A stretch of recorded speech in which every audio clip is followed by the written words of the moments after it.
चलिए तो शुरू करते हैं। एटॉमिक स्ट्रक्चर समझ समझ में आ रहे हैं? तो बात नहीं करना है भाई, एकदम ध्यान दीजिएगा। पूरा बेसिक है, ये आपको पहले भी आता है, लेकिन आपको सुनना है, ठीक है। और ये क्लासेस हमारी 10 दिन तक चलेंगे। आज पहला क्लास है और 9 क्लास होगा, इसमें ये चैप्टर कंप्लीट होगा।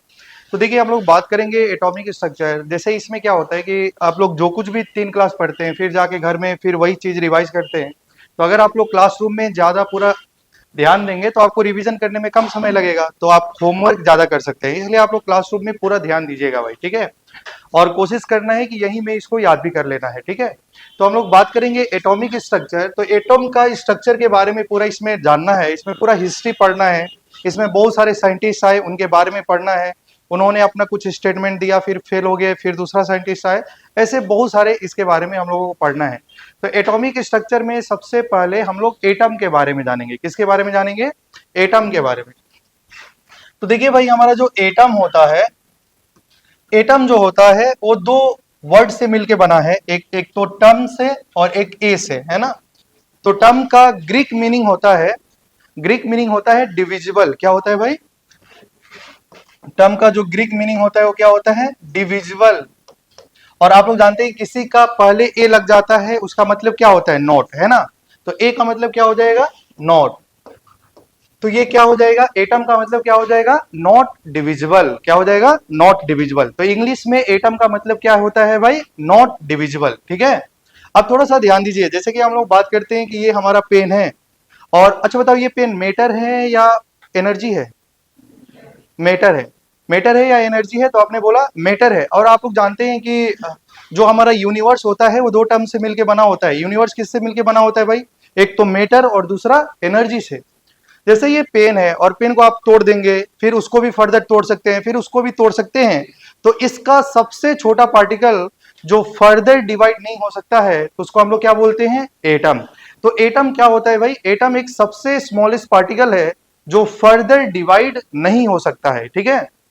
तो सबसे पहला बात यह है कि एटम के बारे में सबसे पहले कौन साइंटिस्ट ने बताया कि एटम होता है? तो जो एटम वर्ड है वो सबसे पहले एक साइंटिस्ट जिनका नाम है जॉन डाल्टन। जॉन डाल्टन ने एटम के बारे में बताया। तो उन्होंने अपना एक थ्योरी दिया जिसको हम लोग बोलते हैं डाल्टन एटॉमिक थ्योरी। उन्होंने क्या दिया भाई? एक थ्योरी दिया जिसका नाम क्या है? Dalton atomic theory. Dalton atomic theory, समझ पा रहे हैं?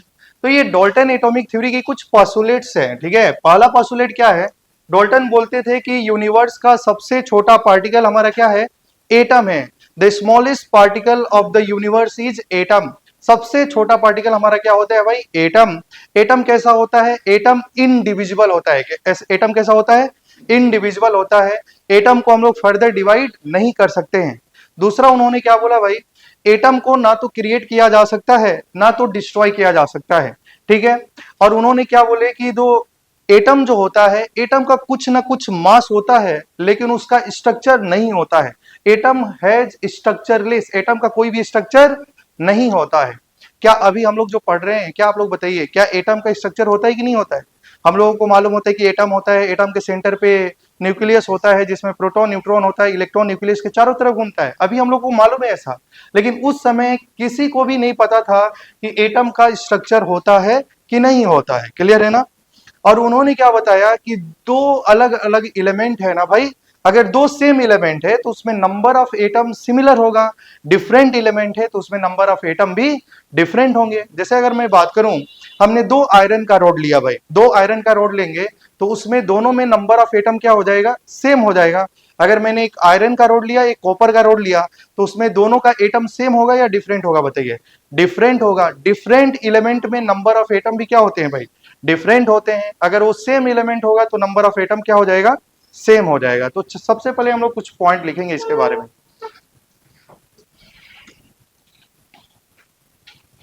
तो इसका कुछ पॉस्टुलेट्स लिखिए। पहला पॉइंट लिखेंगे डाल्टन एटॉमिक थ्योरी की। पहला point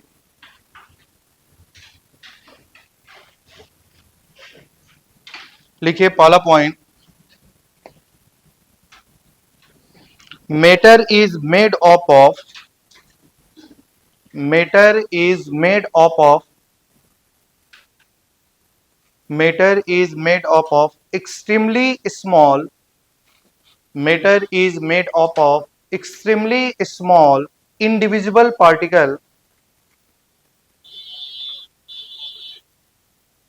extremely small individual particle called as atom, called as atom, called as atom. दूसरा पॉइंट में लिखेंगे एटम इज अल्टीमेट पार्टिकल, दूसरा पॉइंट लिखेंगे atom is ultimate particle, atom is ultimate particle, it has mass, but it has mass, atom is ultimate particle, it has some mass, it has some mass, but it is structureless, but it is structureless. Atom is ultimate particle, it has some mass, but it has structureless, मतलब atom का कुछ भी structure नहीं होता है. Third point में लिखेंगे atom is neither be created nor be destroy, atom is neither be created nor be destroy.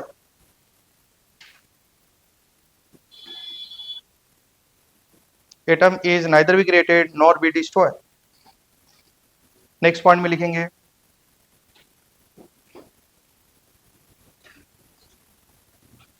same element contain same number of atom, same element contain same number of atom, same element contain same number of atom, but different element contain different number of atom, but different element contain different number of atom. अच्छा, ये जो हम लोग लिख रहे हैं वो सही है या गलत है वो अभी हम लोगों को मालूम नहीं है. अभी हम लोग कुछ देर के बाद में इसके बारे में चर्चा करेंगे. लेकिन अभी बताइए जो भी पॉइंट लिखा गया डॉल्टन की बातें वो सारी की सारी फेल हो गई है ना. नेक्स्ट पॉइंट पहले लिख लीजिए, उसके बारे में हम लोग डिस्कस करेंगे. एटम ऑफ डिफरेंट एलिमेंट, देखिए atom of different element, atom of different element, atom of different element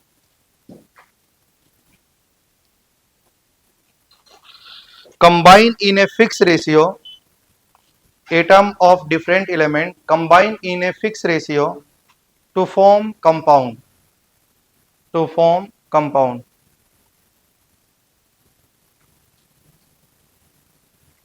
ठीक है, अब थोड़ा सा ध्यान दीजिए भाई. सबसे पहले डॉल्टन का पहला पॉस्टुलेट क्या है भाई? एटम कैसा होता है? इंडिविजुअल होता है. कैसा होता है भाई? इंडिविजुअल होता है. ठीक है, उन्होंने क्या बोले कि यूनिवर्स का सबसे छोटा पार्टिकल एटम है, एटम को फर्दर डिवाइड नहीं किया जा सकता है, मतलब वो इंडिविजुअल है. ठीक है, और दूसरी पॉइंट क्या है भाई? एटम कैसा होता है? एटम का कुछ ना कुछ मास होता है, लेकिन उसका स्ट्रक्चर कैसा होता है? स्ट्रक्चर लेस होता है. ये कैसा होता है भाई? स्ट्रक्चर लेस होता है. क्या ये दोनों स्टेटमेंट अभी के लिए क्या ये सही है या गलत है? आप ही बताइए. क्या एटम को डिवाइड किया गया या नहीं किया गया? डिवाइड किया गया. और हम लोग जानते हैं कि एटम को डिवाइड किया गया है इलेक्ट्रॉन, प्रोटॉन, न्यूट्रॉन में. तो पहला स्टेटमेंट तो इनका गलत हो गया है ना. एटम को फर्दर डिवाइड कर दिया गया इसका सब एटॉमिक पार्टिकल में, जिसको हम लोग इलेक्ट्रॉन, प्रोटॉन, न्यूट्रॉन बोलते हैं. और इन्होंने क्या बोला कि भाई एटम कैसा होता है? स्ट्रक्चर लेस होता है. ये भी गलत बात है. हम लोगों को मालूम होता है एटम का एक स्ट्रक्चर होता है, एटम के अंदर में न्यूक्लियस होता है, इलेक्ट्रॉन उस न्यूक्लियस के चारों तरफ घूमता है. लेकिन डॉल्टन ने क्या बोला कि एटम स्ट्रक्चर लेस होता है. क्या बताइए दोनों पॉइंट गलत है या सही है? अगर आपसे पूछा जाए बताइए डॉल्टन के अकॉर्डिंग एटम कैसा होता है, तो आपको बोलना है कि डॉल्टन के अकॉर्डिंग एटम इंडिविजुअल होता है और उनका स्ट्रक्चर कैसा होता है भाई? वो स्ट्रक्चर लेस होता है. ठीक है, अच्छा अब थोड़ा सा ध्यान दीजिए. थर्ड पॉइंट में क्या बोला गया था कि एटम ना तो क्रिएट होता है ना तो डिस्ट्रॉय होता है. इसका ये मतलब है कि मास कंजर्व होता है, मास कंजर्व होता है. लेकिन ये भी स्टेटमेंट आज के जमाना में वैलिड नहीं है. देखिए हम लोग का क्या होता है भाई, बहुत सारा रिएक्शन ऐसा होता है जो न्यूक्लियर रिएक्शन होता है, और जितने भी न्यूक्लियर रिएक्शन होते हैं उसमें मास जो होता है वो एनर्जी में कन्वर्ट हो जाता है. समझ पा रहे हैं क्या? तो मास भी कंजर्व नहीं है. ठीक है, आप समझ पा रहे हैं? जितनी भी न्यूक्लियर रिएक्शन होती है उसमें कुछ मास एनर्जी में कन्वर्ट हो जाता है, तो हम लोग ये नहीं बोल सकते कि मास हमारा कंजर्व है.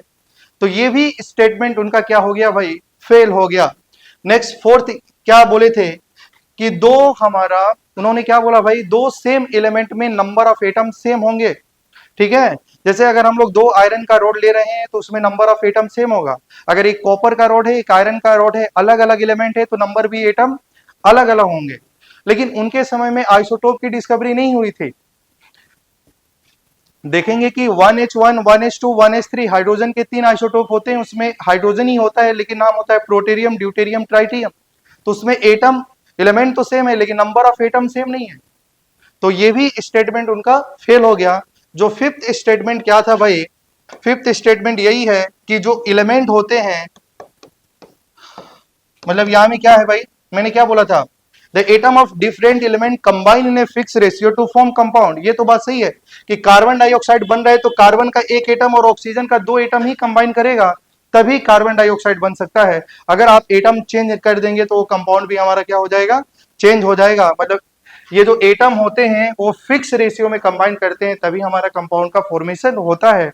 तो याद रखना है सिर्फ दो ही पॉइंट, ठीक है भाई। डाल्टन के अकॉर्डिंग हमारी, अगर कोई बोलेगा according to Dalton atoms are divisible और इंडिविजुअल, इंडिविजुअल, और उसका स्ट्रक्चर कैसा होता है, स्ट्रक्चर लेस होता है क्या, उसका स्ट्रक्चर होता है, स्ट्रक्चर लेस होता है। तो सिर्फ और सिर्फ आपको दो पॉइंट याद रखना है। क्या यहां तक आपको समझ में आ रही होगी? यहां तक किसी को डाउट है क्या भाई? नहीं है, ठीक है। तो ये पहला हमारा हो गया डाल्टन का एटॉमिक थ्योरी,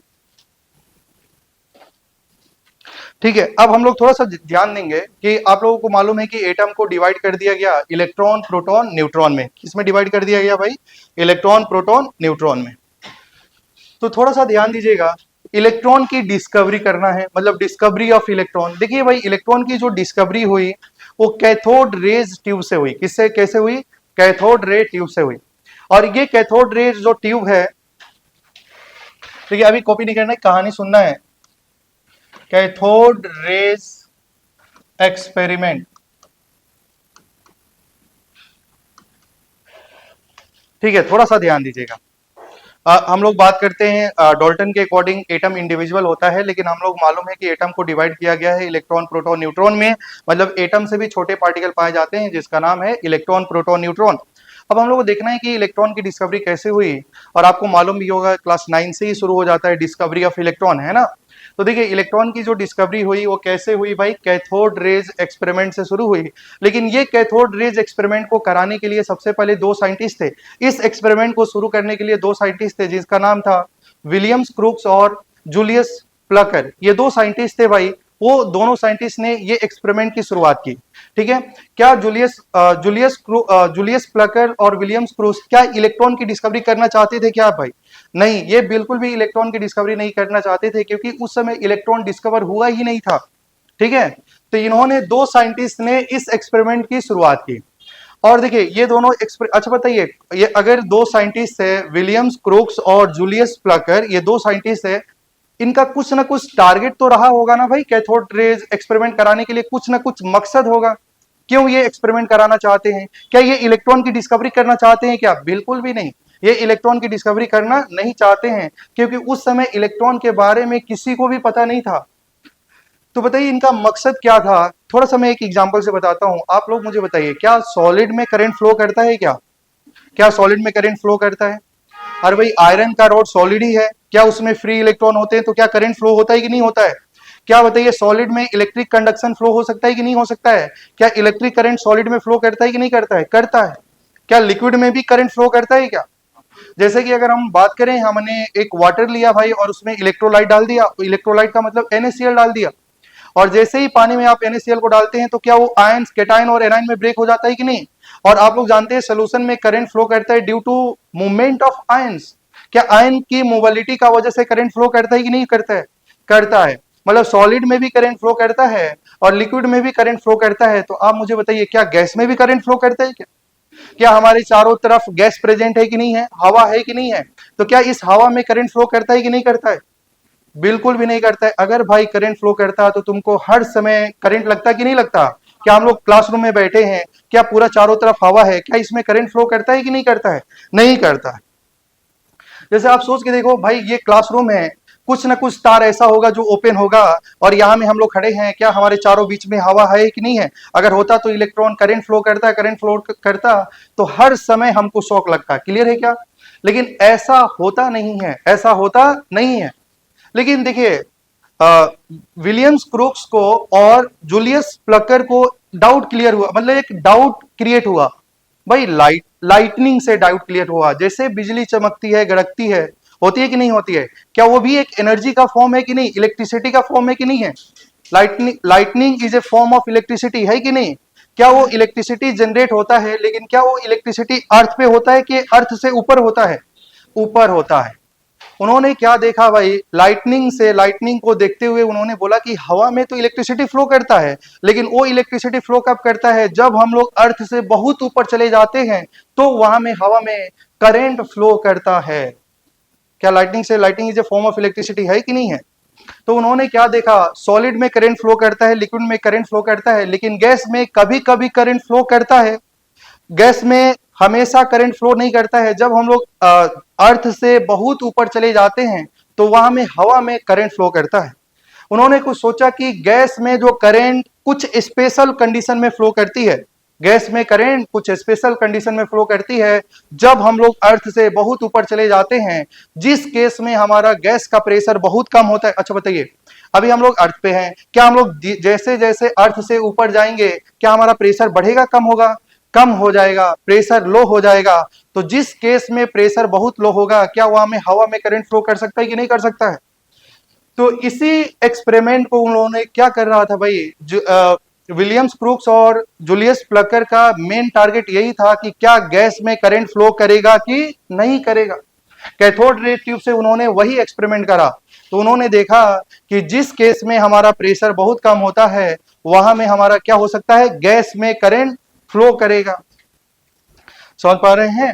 तो उन्होंने क्या लिया, थोड़ा सा ध्यान दीजिए, और उसी एक्सपेरिमेंट का नाम क्या रखा गया, कैथोड रेज एक्सपेरिमेंट।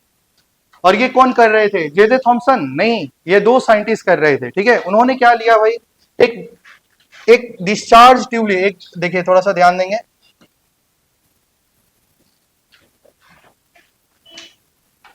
एक ट्यूब लिया गया भाई, इसको बोलते हैं ग्लास ट्यूब। अच्छा, ग्लास ट्यूब क्यों? क्योंकि ये पूरा मतलब क्या होगा, इसको आप पूरा विजिबल देख सकते हैं ना, समझ पा रहे हैं क्या? तो इन्होंने एक ग्लास ट्यूब लिया, और यहां में उन्होंने क्या कर दिया भाई,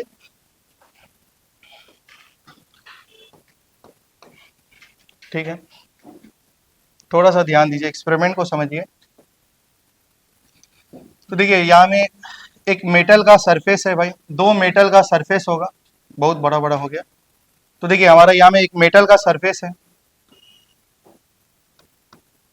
और इसको कनेक्ट किया गया बैटरी से। ठीक है, ये क्या है भाई, वैक्यूम वैक्यूम पंप। देखिए, उन्होंने क्या देखा कि जब प्रेशर कम होता है, तो क्या गैस में हवा फ्लो होता है कि नहीं होता है? होता है, करंट फ्लो करता है। उसी को यहाँ में इस एक्सपेरिमेंट में उन्होंने ऑब्जर्व करा। ठीक है, तो थोड़ा सा ध्यान दीजिए, एक ग्लास ट्यूब लिए, और वहां में देखिए बैटरी है। ये क्या है भाई, बैटरी। और बैटरी में एक निगेटिव टर्मिनल होता है, एक पॉजिटिव टर्मिनल होता है। तो इसको निगेटिव टर्मिनल बोलते हैं, और इसको पॉजिटिव टर्मिनल बोलते हैं। और निगेटिव जो है उसको बोला जाता है कैथोड, और इसका क्या नाम है भाई, एनोड। ठीक है। अच्छा, ये जो मेटल का जो सरफेस है, मेटल का प्लेट है, इसको कैथोड ही क्यों बोला गया, एनोड ही क्यों बोला गया, बाद में 10 मिनट के बाद आपको खुद ही समझ में आ जाएगा। ठीक है, उन्होंने क्या किया भाई, देखो, ये जो अंदर में जो गैस है ना, लाइटनिंग से उनको दिमाग में ये अंदर की प्रेशर को कम कर दिए। ये वैक्यूम पंप से क्या होगा बताइए, अंदर की जो प्रेशर होगी गैस का, उसको रिड्यूस कर दिया जाएगा। समझ पा रहे हैं? तो यहां में देखो, वैक्यूम पंप से उसका अंदर का प्रेशर को रिड्यूस किया गया। अच्छा बताइए, क्या ये सर्किट कंप्लीट है क्या? अगर सर्किट कंप्लीट होगी, तो क्या ये बैटरी को ऑन करने से भाई करंट तो फ्लो करना चाहिए। अगर मान लो बैटरी को ऑन किया और करंट फ्लो ही नहीं हो रहा है, तो हम लोग तो बोल सकते हैं कि कुछ भी ऑब्जर्वेशन हो ही नहीं पा रहा है, करंट नहीं फ्लो करेगा। किसमें?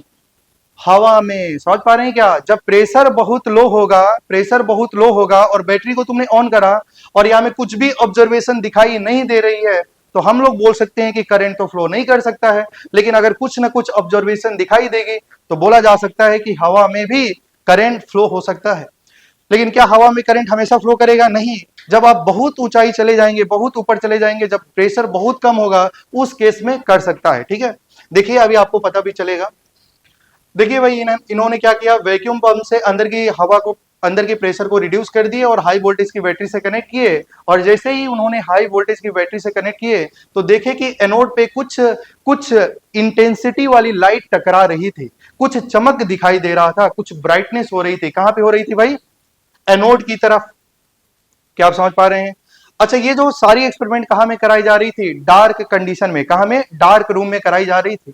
और इसको जस्टिफाई करने के लिए सच में यहां में कुछ लाइट टकरा रही है क्या, कुछ ब्राइटनेस आ रहा है क्या, तो उसके लिए उन्होंने यहां में इस एनोड को कोटिंग कर दिए। और कोटिंग कर दिए किससे भाई? जेडेनएस। और जेडेनएस एक फ्लोरोसेंट मटेरियल होता है।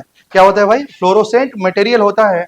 फिर उन्होंने जब बैटरी को ऑन किए, और बैटरी को ऑन किए तो यहां में देखा गया भाई, बैटरी को ऑन किया गया तो देखा गया यहां में ब्राइट स्पॉट दिखाई दिया, यहां में कुछ चमक दिखाई दिया। तो इससे हम लोग ये बोल सकते हैं कि यहां से कुछ ना कुछ रेज आ रही होंगी। क्या आ रही होंगी? रेज आ रही होंगी। अब मैं बोल सकता हूं कि जब प्रेशर बहुत कम है तो यहां में करंट तो फ्लो ही हो रहा होगा, हो रहा है ना भाई? अब थोड़ा सा ध्यान दीजिएगा। तो यहां से मान लो कैथोड, अच्छा जो रेज फ्लो कर रही होंगी वो कहां से कहां की तरफ कर रही होंगी बताइए? अगर इधर रेज आ रहा है, इधर कुछ रेज आके यहाँ में, मतलब इस स्क्रीन पे कुछ चमक दिखाई दे रहा है, इसका मतलब कैथोड से कुछ रेज निकल रही होंगी जो इस पे जाके टकरा रही होंगी। जब वो टकरा रहा होगा तो कुछ ना कुछ चमक दिखाई देगा। क्लियर है ना भाई? तो यही जो रेज है जो इस पे एनोड पे, मतलब जो फ्लोरोसेंट मटेरियल पर टकराएगा तो चमक दिखाई देने लगेगा। तो मैं बोल सकता हूं कि जब प्रेशर बहुत कम है और हाई वोल्टेज की बैटरी, प्रेशर है बहुत कम और वोल्टेज है वेरी हाई, उस केस में करंट फ्लो कर सकता है। उस केस में करंट फ्लो कर सकता है। आप सोच के देखिए, अगर मान लो तुमने बैटरी को ऑन किया लेकिन यहाँ में कुछ भी दिखाई नहीं दे रही है, मतलब कुछ भी ऑब्जर्वेशन नहीं हो रहा है, तो आप बोल सकते हैं करंट तो फ्लो ही नहीं करता है। लेकिन वहां में कुछ ना कुछ ऑब्जर्वेशन हो रही थी, यहाँ में कुछ क्या हो रही थी भाई? ब्राइट स्पॉट यहाँ में ऑब्टेन हो रही थी। क्लियर है ना? तो हम लोग बोल सकते हैं कि यहां से, और ये जो रेज निकल रही थी वो कैथोड से रेज निकल रही है, इसलिए these rays were named as cathode rays. इसलिए इसका नाम क्या रखा गया? Cathode rays. अच्छा बताइए, विलियम्स क्रूक्स और जूलियस प्लकर को इलेक्ट्रॉन की डिस्कवरी करना था क्या? नहीं। उनको तो बस यही देखना था, क्या जब हमारा प्रेशर बहुत कम होता है और वोल्टेज बहुत ज्यादा होता है तो क्या गैस में भी करंट फ्लो कर सकता है? कर सकता है। तो वो जो चाह रहे थे वो तो पूरा हो गया। क्या गैस में भी करंट फ्लो कर सकता है? हो सकता है कि नहीं हो सकता है? तो ये खुश हो गए, अपना एक्सपेरिमेंट को यहीं में रोक दिए। क्या आप समझ पा रहे हैं? उनका एक्सपेरिमेंट बस यही है। लेकिन इसके बाद हमारे एक और साइंटिस्ट आए जिनका नाम है जे जे थॉमसन। जे जे थॉमसन ने फिर एक बार एक्सपेरिमेंट कराया और उन्होंने कैथोड रेज के बारे में एक्सपेरिमेंट किया। समझ पा रहे हैं ना? कैथोड रेज के बारे में स्टडी किया, बाद में उसका नाम को इलेक्ट्रॉन रख दिया। फिर इसी इसी एक्सपेरिमेंट को एक बार और रिपीट कराया गया गोल्ड स्टीन के द्वारा, तो उसको प्रोटॉन बोला गया। मतलब ये एक्सपेरिमेंट को 3 बार कराया गया। समझ पा रहे हैं? तो देखिए, पहले जो साइंटिस्ट थे उनको सिर्फ और सिर्फ कैथोड रेज के बारे में जानना था। समझ पा रहे हैं? अच्छा, कैथोड रेज कहां से कहां मूव करता है भाई? कैथोड से एनोड की तरफ में मूव करता है। ठीक है, क्या आप समझ पा रहे हैं? अब देखिए, इसी समय जे जे थॉमसन आए। क्या है भाई? जे जे थॉमसन। जे जे थॉमसन ने बोला कि जब हमारा वोल्ट, ये क्या है भाई? हाई वोल्टेज का बैटरी से कनेक्ट किए तो उन्होंने देखे कि इसके अंदर में कुछ ना कुछ भाई गैस होगा, और जब हाई वोल्टेज का बैटरी से कनेक्ट करेंगे तो गैस आयोनाइज हो जाएगा। थोड़ा सा ध्यान से सुनिए। मान लो ये गैस है, ए गैस, और इसको हाई वोल्टेज का बैटरी से कनेक्ट करेंगे तो ये बनेगा केटायन, और यहां से एक इलेक्ट्रॉन इजेक्ट हो जाएगा। मतलब गैस आयोनाइज हो जाएगा। गैस क्या हो जाएगा? आयोनाइज। ध्यान से सुनिए पहले। देखो इन्होंने क्या किया भाई, हाई वोल्टेज का बैटरी से कनेक्ट किए तो देखे, मान लो यहाँ में पहले में कौन सी गैस थी भाई? ए गैस था। तो ये जो गैस था वो तो एक बार आयोनाइज होगा तो केटायन बन गया, दूसरा बार एनायन बन गया। एक केटायन बन गया, दूसरा क्या बन गया? एनायन। एनायन मतलब electron, electron negatively charge particle, minus होगा, मतलब वो एनायन है। और यही एनायन भाई, थोड़ा सा ध्यान दीजिए, यही एनायन इधर जाएगा। यही एनायन क्या करेगा भाई? किसके तरफ मूव करेगा? एनोड की तरफ में, और वही इलेक्ट्रॉन जब एनोड की तरफ में जाएगा तो इसका सरफेस के बाहर में टकराएगा, टकराएगा तो चमक दिखाई देगा। क्या आप समझ पा रहे हैं? देखिए जे थॉमसन ने क्या किया, इसके अंदर में कुछ ना कुछ गैस होगी, लेकिन उस गैस का प्रेशर बहुत कम होगा, और जब हाई वोल्टेज का बैटरी से कनेक्ट किया जाएगा तो गैस हो जाएगा आयोनाइज, मतलब केटायन बन जाएगा, एनायन बन जाएगा, और जो एनायन बनेगा वो किसके तरफ भाग जाएगा भाई? कैथोड, सॉरी कैथोड या एनोड की तरफ में? एनोड की तरफ में। क्या यहां तक किसी को डाउट नहीं है? लेकिन उसी समय एक और साइंटिस्ट हुए जिनका नाम है गोल्डस्टीन। क्या नाम है भाई? गोल्डस्टीन। तो देखिए ये निगेटिवली चार्ज को उन्होंने क्या रखा, इन निगेटिवली चार्ज को उन्होंने बोला कैथोड रेज। क्या नाम दिया भाई? Cathode raise. लेकिन उसी समय एक और साइंटिस्ट थे जिनका नाम है, देखिए हम लोग जब 11 में होते हैं ना, तो 11 में होते हैं तो कैथोड रेज को पूरा पॉइंट करके लिखाया जाता है ना? पूरा एक दिन पूरा कैथोड रेज के बारे में पढ़ते हैं, दूसरा दिन एनोड रेज के बारे में पढ़ते हैं। इससे एक भी क्वेश्चन आने वाला नहीं है, लेकिन इसका कंसेप्ट क्लियर होना जरूरी है, ठीक है? अब ये नहीं कि हम आपको एक दिन में पूरा कहानी लिखाएंगे कैथोड रेज के बारे में, दूसरा एनोड रेज के बारे में। आपको एक ही एक्सपेरिमेंट से समझ लेना है, ठीक है? समझ पा रहे हैं क्या? अगर मान लो देखो यहां में हम लोग इलेक्ट्रॉन को नाम दे दिए क्या? Cathode raise. तो यहां में जो केटायन बना ना, गैसियस आयन, उसी को हम लोग क्या बोलेंगे? Anode rays. थोड़ा सा ध्यान दीजिए, क्या ये जे थॉमसन ऐसे कर रहे थे? अब देखिए उन्होंने क्या किया भाई, एक और साइंटिस्ट आए जिनका नाम है गोल्डस्टीन।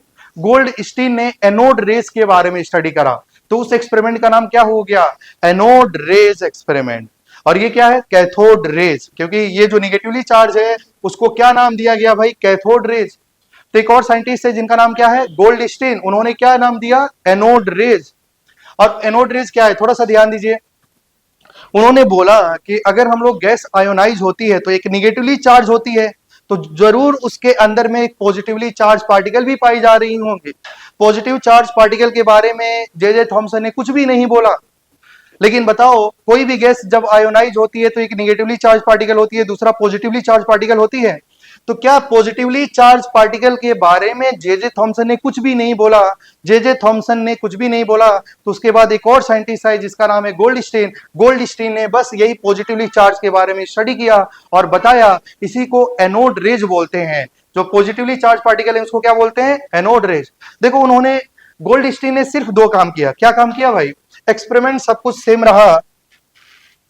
इन्होंने क्या किया, जो ये हमारा मेटल का सरफेस है, ये प्लेट है, उसमें होल कर दिया भाई, ठीक है? इसको हम लोग बोलते हैं परफोरेटेड कैथोड, ठीक है? इसको बोलते हैं परफोरेटेड कैथोड।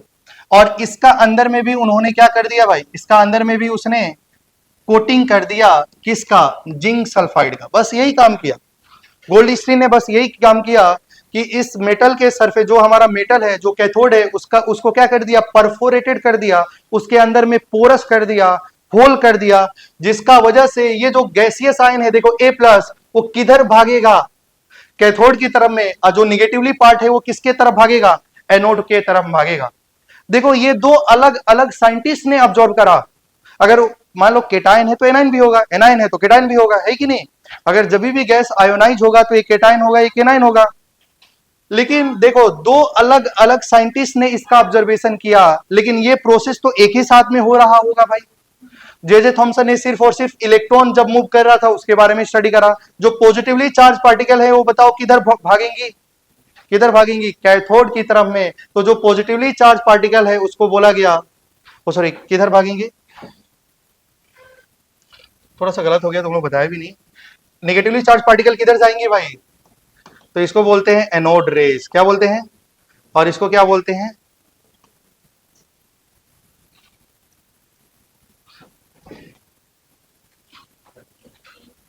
अच्छा आप मुझे बताइए, जो निगेटिवली चार्ज पार्टिकल है, निगेटिवली चार्ज पार्टिकल किधर जा रही हैं? एनोड की तरफ में। और एनोड की तरफ में कौन जाएगा? कैथोड से आएगा तभी तो जाएगा। तो इसको हम लोग क्या बोलेंगे? Cathode rays. और इसको क्या बोला जाएगा? Anode rays. ठीक है, समझ पा रहे हैं?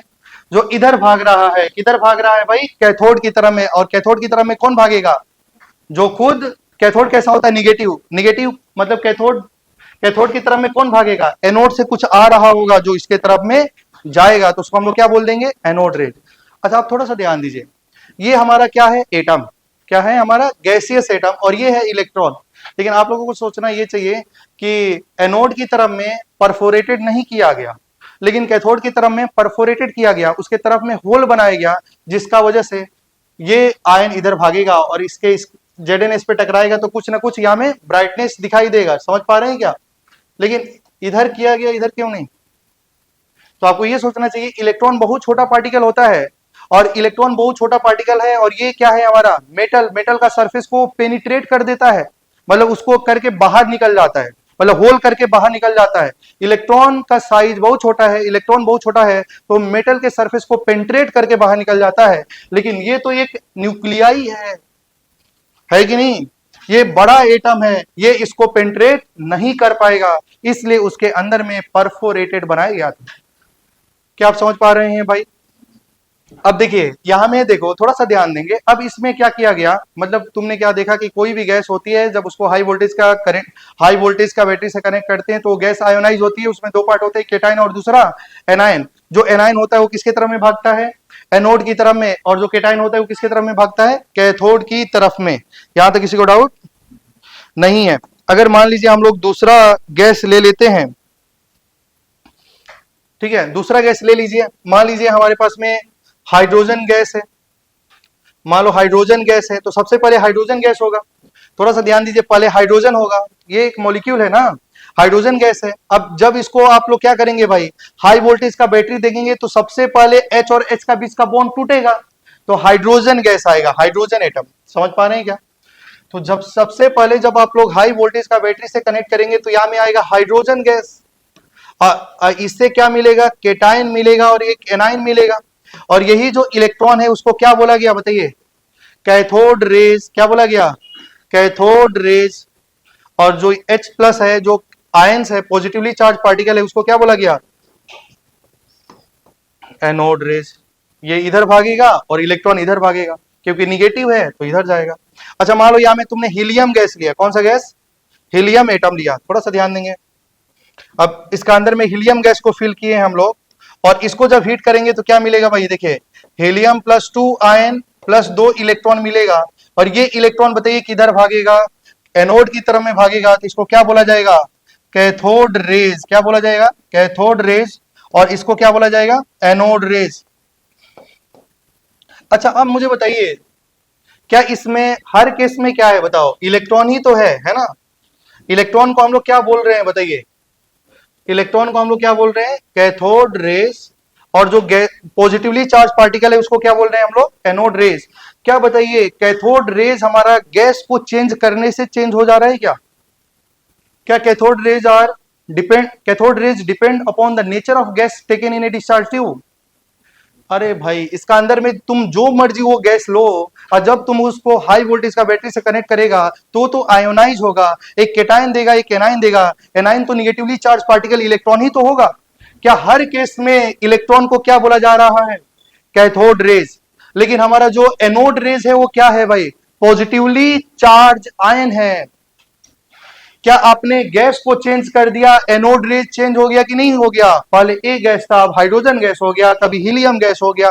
क्या एनोड रेज चेंज हो सकता है, मतलब एनोड रेज हमारा कौन सी गैस लिया जा रहा है उस बात पे डिपेंड करता है, लेकिन कैथोड रेज कौन सी गैस लिया जा रहा है उस बात पे डिपेंड नहीं कर सकता है, नहीं करता है। तो दो बात याद रखिएगा कि जो कैथोड रेज होती है भाई, cathode rays does not depend upon the nature of gas taken in a discharge tube, लेकिन anode rays, properties of anode rays depend upon the nature of gas. Anode rays की properties हमारी किस बात पे depend करती है कि अंदर में कौन सी गैस लिया जा रहा है, लेकिन कैथोड रेज उस बात पे डिपेंड नहीं करता। याद रखिएगा, ये जो हमारा कैथोड रेज जो है वो हमेशा इलेक्ट्रॉन है, कैथोड रेज हर केस में क्या है, इलेक्ट्रॉन। कैथोड रेज हमारा इलेक्ट्रॉन है, लेकिन एनोड रेज हमारा गैसियस चार्ज आयन है। भाई ये गैसियस आयन है कि नहीं है, गैसियस आयन है कि नहीं है, ये गैसियस आयन है कि नहीं है। क्या ये charge, positively charge gaseous ion anode होती है, एनोड रेज होती है, लेकिन इलेक्ट्रॉन हमेशा क्या होता है भाई, कैथोड रेज होता है। लेकिन आपको यह भी समझना है, थोड़ा सा ध्यान दीजिए, ये एनोड रेज आपको समझ में आ गया। अब सोचा गया कि एनोड रेज जो होगी एनोड रेज जो होगी वो लाइटेस्ट कब होगी भाई, कब कौन सी गैस इसके अंदर में फील्ड किया जाए, समझ पा रहे हैं, कौन सी गैस इसके अंदर में फील्ड के, कौन सी लाइटेस्ट गैस होती है बताइए, लाइटेस्ट गैस कौन सी होती है, हाइड्रोजन गैस। तो जब ध्यान दीजिएगा, जब इसके अंदर में हाइड्रोजन गैस फिल किया गया तो जो वहां से एनोड रेज मिला, इसी एनोड रेज का नाम को रख दिया गया प्रोटॉन। ठीक है, एनोड देखो, अगर अब मैं बोलूं एनोड रेज आर प्रोटॉन, बिल्कुल गलत बात है। क्या कैथोड रेज आर इलेक्ट्रॉन, हर में देखो कैथोड रेज हमारा सब इलेक्ट्रॉन ही है, लेकिन एनोड रेज क्या होती है भाई, पॉजिटिवली चार्ज गैसीय साइन होती है। लेकिन कौन पॉजिटिवली चार्ज गैसीय साइन को प्रोटॉन बोलेंगे, जब उसके अंदर में कौन सी गैस फिल की जाएंगी, हाइड्रोजन गैस। अगर इस डिस्चार्ज ट्यूब के अंदर में हाइड्रोजन गैस फिल की जाएंगी तो उस एनोड रेज का नाम क्या हो जाएगा, प्रोटॉन हो जाएगा। और बताइए क्या प्रोटॉन अंदर में कौन सी गैस लिया गया है उस बात पे डिपेंड करता है। तो ऐसे ही हमारी डिस्कवरी हुई इलेक्ट्रॉन और प्रोटॉन की। क्या आप समझ पा रहे हैं क्या? तो चलिए, तो लिखेंगे 2 पॉइंट। देखिए इसका कहानी बहुत है, लेकिन इसमें 2 ही इंपॉर्टेंट पॉइंट है। पहला क्या कि बताइए कैथोड रेज हमारी, क्या कैथोड रेज की प्रॉपर्टी गैस पे डिपेंड करती है, नहीं करती है। क्या एनोड रेज की प्रॉपर्टीज गैस पे डिपेंड करती है, करती है। क्या कैथोड रेज हमेशा इलेक्ट्रॉन होता है, क्या हमेशा इलेक्ट्रॉन होता है। लेकिन एनोड रेज हमारा क्या होता है भाई, पॉजिटिवली चार्ज गैसियस आयन। और कौन सा एनोड रेज को प्रोटॉन बोलते हैं, जब उसके अंदर में कौन सी गैस फिल की जाए, बताइए, हाइड्रोजन गैस। बस इतना ही बात आपको याद होना चाहिए। देखो इसको कहानी बनाने के लिए तो मैं आराम से आज की क्लास में केवल इलेक्ट्रॉन की डिस्कवरी में ही टाइम बीत जाएगा, लेकिन उससे कोई मतलब नहीं है भाई। ठीक है, देख रहे होंगे कि इलेक्ट्रॉन्स जो है हमारा, अच्छा आप थोड़ा सा ध्यान दीजिए, क्या आप लोग अभी 12 पास करके आए हैं और उसमें आपने इलेक्ट्रोकेमिस्ट्री भी पढ़ा होगा। तो इसको ये कैथोड ही क्यों बोला जाता है, उसको एनोड ही क्यों बोला जाता है। आप लोग जानते हैं केटायन मूव्स टुवर्ड्स, केटायन जब भी इलेक्ट्रोलाइसिस होती है तो केटायन कहाँ में मूव करता है, कैथोड की तरफ में। और एनायन कहाँ मूव करता है, एनोड की तरफ में। तो ये जो एनायन है ना भाई, कहाँ मूव कर रहा है, एनोड। तो इसको क्या होना चाहिए भाई, एनोड। और इसको क्या होना चाहिए, कैथोड। तो इसलिए उसको हम लोग कैथोड और एनोड बोलते हैं, क्योंकि केटायन का मूव हमेशा कैथोड की तरफ में होता है। अरे भाई इलेक्ट्रोकेमिस्ट्री में हम लोग पढ़ रहे थे ना, NaCl को पानी में डालेंगे तो NaCl का माइग्रेशन किधर होगा। तो Na+ है, केटायन है तो कैथोड में जाएगा, एनायन है तो एनोड में जाएगा। फैराडे का फर्स्ट लॉ आप लोग पढ़े होंगे, the amount of substance deposited और liberated at cathode is directly proportional to charge supplied. तो जाके डिपॉजिट होता था ना, कौन डिपॉजिट होता था, केटायन कैथोड पे, एनायन एनोड पे। तो कितना ग्राम डिपॉजिट होगा उसी को फैराडे का लॉ से निकालते हैं। चलिए कोई बात नहीं, याद नहीं आ रही है तो क्या आप समझ पा रहे हैं, कॉपी हो गया होगा। इसमें भाई देखो अभी जो हम पढ़ा रहे हैं वो उसका कोई भी इतना मीनिंग नहीं है, बकवासी है मैं बोल सकता हूँ, लेकिन ये सब जानना जरूरी है। ठीक है, देखिए properties of cathode rays, properties of cathode rays, properties of cathode rays does not depend, properties of cathode rays does not depend on the nature of gas. Properties of cathode rays does not depend on the nature of gas, but properties of anode rays depend on nature of gas. But properties of anode rays depends upon the nature of gas. तो लिखिए next point में, cathode rays are always electron, cathode rays are always electron, cathode rays are always electron, but anode rays are cation, but anode rays are cation left after removal of electron, left after removal of electron, left after removal of electron। तो यहां तक समझ में आ रही हो, electron की discovery हो गई और प्रोटॉन की डिस्कवरी हो गई भाई। न्यूट्रॉन का डिस्कवरी के बारे में बिल्कुल भी पढ़ना नहीं है, ना ही उससे रिलेटेड क्वेश्चन आएगा। ठीक है भाई, समझ पा रहे हैं कि आप लोग। चलिए तो क्या यहाँ तक कॉपी हो गई, आगे बढ़े हम लोग। तो देखिए हमने क्या देखा भाई कि एटम को डिवाइड कर दिया गया सब एटॉमिक पार्टिकल में, जिसको हम लोग इलेक्ट्रॉन, प्रोटॉन, न्यूट्रॉन बोलते हैं। थोड़ा सा ध्यान दीजिएगा भाई, यहाँ में मान लो इलेक्ट्रॉन और प्रोटॉन लिखो क्या, या H+ लिख दो क्या। जब उसके अंदर में हाइड्रोजन गैस फिल किया जाता है तो क्या वही हाइड्रोजन गैस को ही हम लोग क्या बोलते हैं भाई, प्रोटॉन। समझ में आ रही है क्या, एनोड रेज आर प्रोटॉन। क्या ये स्टेटमेंट सही है गलत है, anode rays are not proton. But अगर देखो anode rays are not proton if hydrogen gas is a filled in a discharge tube, तो उस एनोड रेज को हम लोग क्या बोल सकते हैं, प्रोटॉन बोल सकते हैं। लेकिन क्या कैथोड रेज हमेशा इलेक्ट्रॉन होता है, ये बात 100% सही है। तो देखिए इलेक्ट्रॉन बोला जाए, प्रोटॉन बोला जाए, न्यूट्रॉन बोला जाए, ठीक है। अगर हम लोग भाई इनकी चार्ज की बात करेंगे तो बताइए इलेक्ट्रॉन की चार्ज कितनी होती है, -1.6 × 10⁻⁹ कूलम। प्रोटॉन का चार्ज 1.6 इंटू 10 की पावर माइनस 19 कूलम। और न्यूट्रॉन का चार्ज कैसा होता है भाई? न्यूट्रल होता है। अगर मान लो इलेक्ट्रॉन की अगर मास बात किया जाए, केजी में इनका मास निकाला जाए, तो इलेक्ट्रॉन की मास क्या होती है बताइए? 9.1 इंटू 10 की पावर माइनस 31 केजी। प्रोटॉन का मास 1.672 इंटू 10 की पावर माइनस 27 केजी। और न्यूट्रॉन का मास 1.675 इंटू 10 की पावर माइनस 27 केजी। अब बताइए भाई किसका मास ज्यादा है भाई, न्यूट्रॉन का मास या प्रोटॉन का मास? तो न्यूट्रॉन का मास स्लाइटली प्रोटॉन का मास से ज्यादा है। अब डेसिमल के बाद 3 डिजिट पे देखिए, यहाँ में 672 लिखा है, यहाँ में 675 लिखा है, तो हम लोग बोल सकते हैं देखो मास ऑफ न्यूट्रॉन ज्यादा होता है किससे? प्रोटॉन से। और सबसे कम किसका मास होता है भाई? इलेक्ट्रॉन का मास होता है। क्या क्लियर है भाई? क्या यहाँ तक किसी को डाउट नहीं है? ठीक है, थोड़ा सा ध्यान दीजिए। अच्छा अगर मैं बोलूं चार्ज, बताओ इलेक्ट्रॉन का चार्ज कितना होता है भाई? ठीक है, थोड़ा सा ध्यान देंगे। अगर हम लोग इनका रिलेटिव चार्ज लिखें, जैसे मान लो ये चार्ज लिखा गया है, अगर हम लोग इनकी बात करें रिलेटिव चार्ज का, रिलेटिव चार्ज, ठीक है, थोड़ा सा ध्यान दीजिए। रिलेटिव का मतलब होता है एक का चार्ज दूसरे के रिस्पेक्ट में, है ना? तो रिलेटिव चार्ज का मतलब होता है रेशियो। इलेक्ट्रॉन का रिलेटिव चार्ज होता है -1, प्रोटॉन का रिलेटिव चार्ज होता है +1, और न्यूट्रॉन का रिलेटिव चार्ज कितना होता है? 0। अगर मैं बोलूं, थोड़ा सा ध्यान दीजिए, ऑक्साइड में ऑक्सीजन का चार्ज क्या है? ऑक्साइड में ऑक्सीजन का चार्ज क्या है? -2। -2 बोलना बिल्कुल भी गलत है भाई। ऑक्साइड का चार्ज -2 नहीं है, चार्ज का तो यूनिट कूलम होता है। क्या आप लोग जानते हैं क्या ऐसा? तो थोड़ा सा ध्यान दीजिए भाई, जो इलेक्ट्रॉन का ऊपर में देखो, क्या -1 लिखा है क्या? अरे भाई -1 माइनस लिखा है, इसका मतलब क्या -1? क्या इलेक्ट्रॉन का ऊपर में जो लिखा है वही यहाँ में लिखा गया है क्या? तो ये कौन सा चार्ज है? रिलेटिव चार्ज है। क्या हमारा प्रोटॉन बोलो या H+ बोलो भाई, प्रोटॉन बोलो या H+, तो H+ का H इधर क्या लिखा है भाई? +1 लिखा है कि नहीं लिखा है? क्या वही उसका रिलेटिव चार्ज है क्या? न्यूट्रॉन न्यूट्रल होते हैं तो उसका चार्ज कैसा हो जाएगा? 0 हो जाएगा। थोड़ा सा ध्यान दो। तो अगर मैं बात करूं ऑक्साइड में जो -2 लिखा गया है वो चार्ज है या रिलेटिव चार्ज है? रिलेटिव चार्ज है। थोड़ा सा ध्यान दीजिए भाई। अगर कोई बोलेगा ऑक्साइड का, लेकिन हम लोग क्या करते हैं कि ये चैप्टर पढ़ाने के लिए ये अगर ऑक्सीजन का ऑक्साइड का चार्ज पूछेगा तो आप लोग गलत कर देंगे, लेकिन बाकी सब चैप्टर में मैं भी बोलूंगा ऑक्साइड का चार्ज -2 है। क्लियर है ना भाई? तो वहां में कुछ अलग कंसेप्ट यूज होगा, लेकिन ये जो ऑक्साइड लिखा है उसका रिलेटिव चार्ज है। उसका रिलेटिव चार्ज कितना है बताइए? -2। तो इसका चार्ज क्या होगा भाई? -2 मल्टीप्लाई बाई 1.6 इंटू 10 की पावर -19 कूलम। तो अगर रिलेटिव चार्ज को भाई, रिलेटिव चार्ज को मल्टीप्लाई कर दिया जाए 1.6 इंटू 10 की पावर -19 कूलम से, तो रिलेटिव चार्ज किस में कन्वर्ट हो जाएगा भाई? चार्ज में। अगर मैं बोलूं नाइट्राइड का चार्ज क्या है बताइए?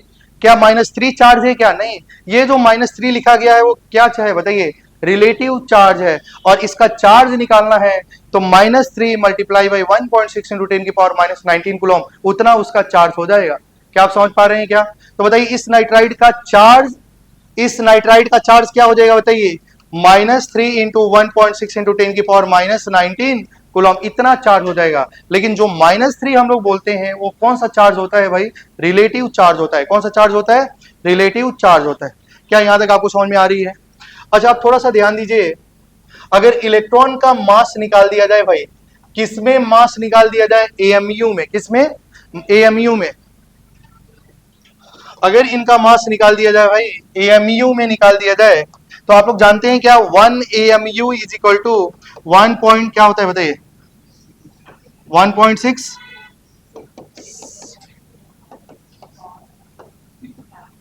होता है क्या? 1.67 इंटू 10 की पावर -24 ग्राम। क्या इसको अगर केजी में लिखा जाए तो 1.67 इंटू 10 की पावर -27 केजी। अगर मान लो हम लोग इलेक्ट्रॉन का मास को एएमयू में लिखना चाहें भाई, तो बताओ क्या ये केजी में है क्या? और एक एएमयू में इतना है, तो क्या इस केजी को एएमयू में कन्वर्ट कर देंगे? कर देने से देखो भाई इलेक्ट्रॉन का मास एएमयू में आता है 0.00055, ठीक है। और प्रोटॉन का मास एएमयू में कितना आता है भाई? देखिए प्रोटॉन का मास आता है 1.007 और न्यूट्रॉन का मास होता है 1.008। अब मुझे बताइए क्या न्यूट्रॉन और प्रोटॉन का मास जो न्यूट्रॉन और प्रोटॉन का मास का रिस्पेक्ट में इलेक्ट्रॉन का मास निग्लिजिबल है कि नहीं है। तो जब भी हम लोग एटम का मास निकालते हैं ना भाई, एटम का मास निकालते हैं तो ये इलेक्ट्रॉन का मास को निगलेक्ट कर देते हैं और प्रोटॉन और न्यूट्रॉन का जो मास होता है वही हमारा एटम का मास हो जाता है। देखिए इलेक्ट्रॉन का मास कितना है, 0.00055 AMU है। ठीक है, समझ पा रहे हैं क्या। अब देखिए एक नया टर्म है जिसको हम लोग बोलते हैं specific charge. Specific charge, specific charge क्या होता है भाई, charge divided by mass. Charge divided by mass को क्या बोला जाता है, specific charge. Charge by mass ratio is called specific charge.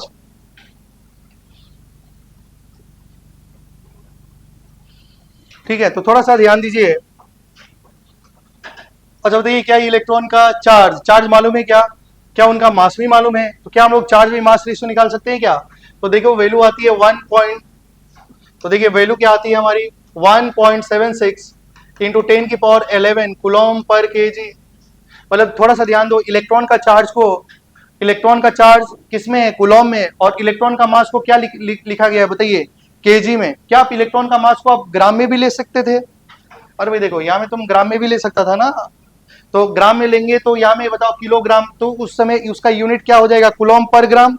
लेकिन ये जो मास, इलेक्ट्रॉन का जब मास यूज करेंगे वो केजी वाला नहीं करके कौन सा वाला डालेंगे, ग्राम वाला। ठीक है, समझ पा रहे हैं क्या आप लोग।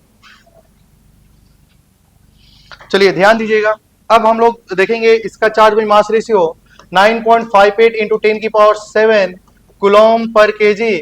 और बताइए charge by mass ratio neutron के लिए कितना आएगा, न्यूट्रॉन के लिए चार्ज कितना है भाई, 0, और मास कुछ भी हो, अगर कोई भी नंबर 0 है डिवाइड बाई समथिंग तो बताइए क्या ही हो जाएगा, चार्ज बाई मास रेशियो 0 होता है। मैं बोल सकता हूं, थोड़ा सा आप लोग ध्यान दीजिएगा, जो चार्ज बाई मास रेशियो आ रही है क्या वो पॉजिटिव आ रही है, निगेटिव आ रही है भाई। वो किसी के लिए भी जब तुम चार्ज बाई मास रेशियो निकालेगा वैल्यू हमेशा कैसी आ रही है, पॉजिटिव आ रही है।